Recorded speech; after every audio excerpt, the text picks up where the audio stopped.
high lift, right field, ticketed back, and gone! And then the Mariners blew it, with multiple men on base and no outs. Wow, just absolutely embarrassing. The Mariners just lost. Julio got thrown out because of a challenge call that was overturned, even though I pretty much did agree that it was pretty much over at that point, because as soon as the call happened, the Craig Counsell challenge, you knew that this game was pretty much over. So the Mariners, they go down 3-2 against the Chicago Cubs. And before we get started, hit that like button, subscribe, hit that notification. Also, donate to this channel as well. And now let's take a look and see what happened. Let's just go purely by the box score. So first it started with Cody Bellinger reached on an infield single to Luis Castillo, and he threw it away badly. It was like Ty France couldn't even catch it. He was just caught off guard. Suzuki scored, so that made it a 1-0 game. But then Castillo did pitch very well. I mean, he pitched throughout the game well. 9 strikeouts, no walks. But then he gave up the home run in the 4th inning to Michael Busch to make it a 3-0 game. And this Mariners offense was just doing absolutely nothing, at least until the bottom of the 6th, where Jorge Polanco hit a home run to make it 3-2 with J.P. Crawford on base. And it was a 3-2 game. And then in the bottom of the 9th inning, you had Julio on first base. Cal Raleigh got the walk. Julio on first base. And then he gets thrown out. Picked off, shall I say. But the most frustrating part of this game was this. There were 2 opportunities where Luke Raley, this was the first one, he had multiple men on base, and he hit into a double play. Then in the bottom of the 8th inning, you had Ty France with the bases loaded, and this is where I was questioning it on whether he should be allowed to be in this situation, knowing that he is very double play prone. That point, I think you should have maybe had a pinch hitter, but would you have had Julio Rodriguez pinch hitting at that point because he took no batting practices? I don't know if he even did, unless he was in the clubhouse of that batting cage taking some swings.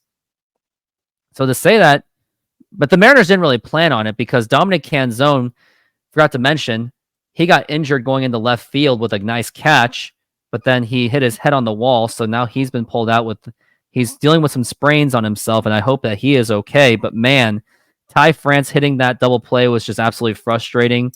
There's a lot of things that should have happened before that. You should have made the bunt before walking with the bases loaded.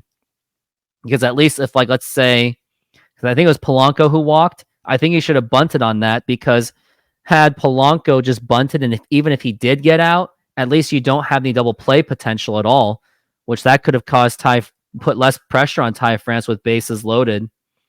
So it was a really lost game. I mean, the only encouraging thing I can say about this is the hitters did seem a little bit more patient this time. I mean, look at the strikeouts.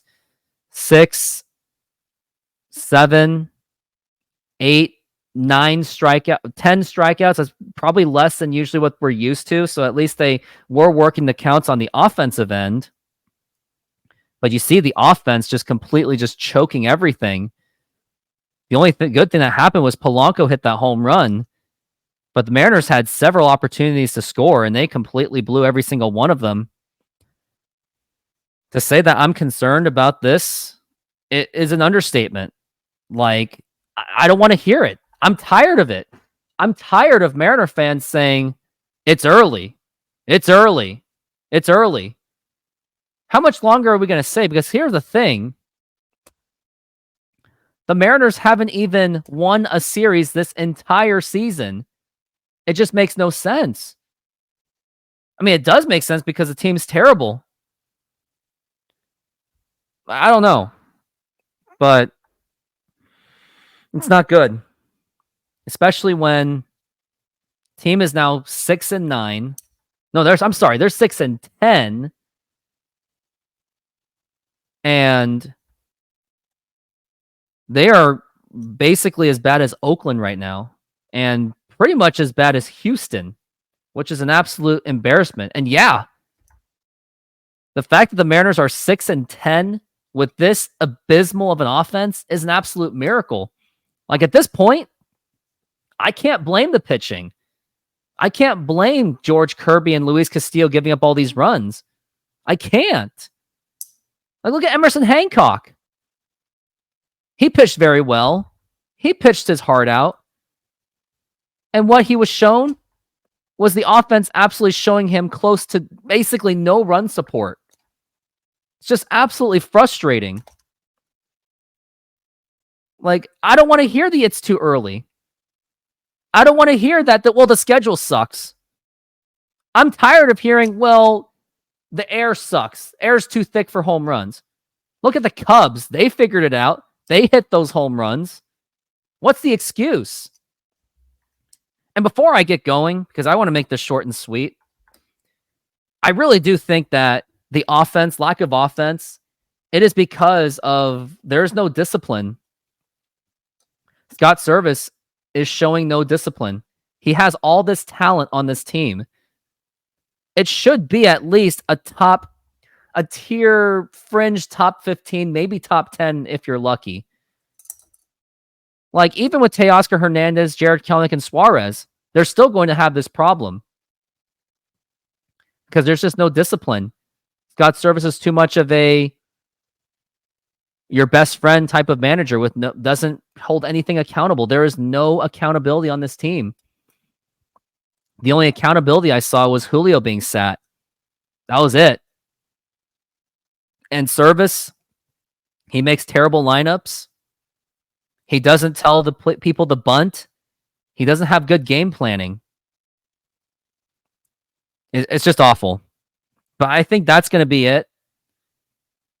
And for those that were in my live show throughout the play-by-play, I totally appreciate it. It means a lot when you guys are there to show the support for this channel and for the team. But that's going to be it. But thank you very much for watching. And let's go Mariners. Thank you very much for watching. And to catch up with how this series really went for the Mariners, here are the other videos. And thank you.